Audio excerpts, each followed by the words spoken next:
আজকে আমি আপনাদের সাথে শেয়ার করব শুকনো মাছের সুপার টেস্টি একটি রেসিপি। এই রেসিপিটি কিন্তু আপনারা ভাতের সাথেও খেতে পারবেন, রুটির সাথে খেতে পারবেন। চলুন দেখে নিই। নমস্কার বন্ধুরা, পম্পি কুকিংয়ে সবাইকে স্বাগত জানাচ্ছি। তো প্রথমে আমি শুকনো মাছগুলোকে সেদ্ধ করে নিয়েছি। তারপরে এখানে নিয়ে নিয়েছি বেগুন আছে, কাঁচা লঙ্কা আছে, শিম আছে আর আলু আছে, সব লম্বা লম্বা করে কেটে নিয়েছি। তো আপনাদের ঘরে যদি শিম না থাকে, আলু তো সবার বাড়িতে থাকে, বেগুনও থাকেই, শিম না থাকে কোনো অসুবিধা নেই, শিম ছাড়াও এটা করতে পারবেন।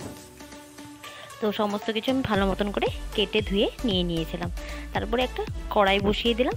কড়াইয়ের মধ্যে তেলটা গরম হয়ে এসছে, তার মধ্যে দিয়ে দিয়েছি পেঁয়াজ। এখানে কিন্তু পেঁয়াজ লাগবে, একটু বড় সাইজের পেঁয়াজকে আমি কুচি করে কেটে নিয়ে নিয়েছি, একটাই পেঁয়াজকে। তারপরে এই সমস্ত ভেজিটেবলগুলো, যেগুলো আলু, বেগুন আর শিমটাকে আর কাঁচা লঙ্কাটাকে দিয়ে একটু নাড়িয়ে চাড়িয়ে ঢাকনা দিয়ে রেখেছিলাম 1 মিনিট মতন। ঢাকনাটা 1 মিনিট পরে তুলে নিলাম।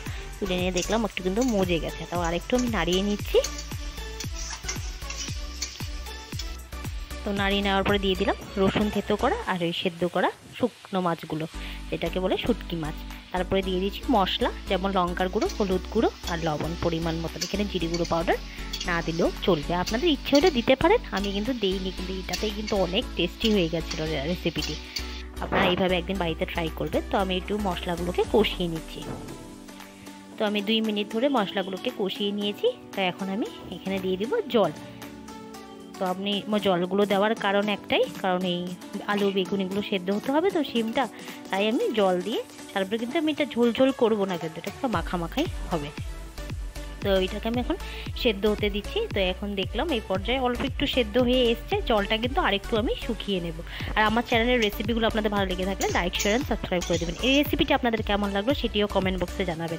আগে কোনোদিন এইভাবে কোনোদিনও বানিয়েছিলেন কিনা রেসিপিটি আমাকে কমেন্ট বক্সে জানাবেন। আর আরও অন্য কোনো রেসিপি যদি আপনারা দেখতে চান আমাকে কমেন্ট বক্সে লিখে দেবেন, আমি ট্রাই করবো আপনাদের জন্য। আর আমি কিন্তু অনেক সহজ পদ্ধতিতে আপনাদের সাথে শেয়ার করি। দেখুন এখন কিন্তু হয়ে গেছে, এরকম মাখা মাখা করে তৈরি করে নিলে হলো। আমি গ্যাসটা নিভিয়ে দিলাম। তো রেডি হয়ে গেছে আমার শুকনো মাছের রেসিপি। তো যখনই চান্স পান বাড়িতে বানিয়ে ফেলবেন। Please like, share and subscribe my channel.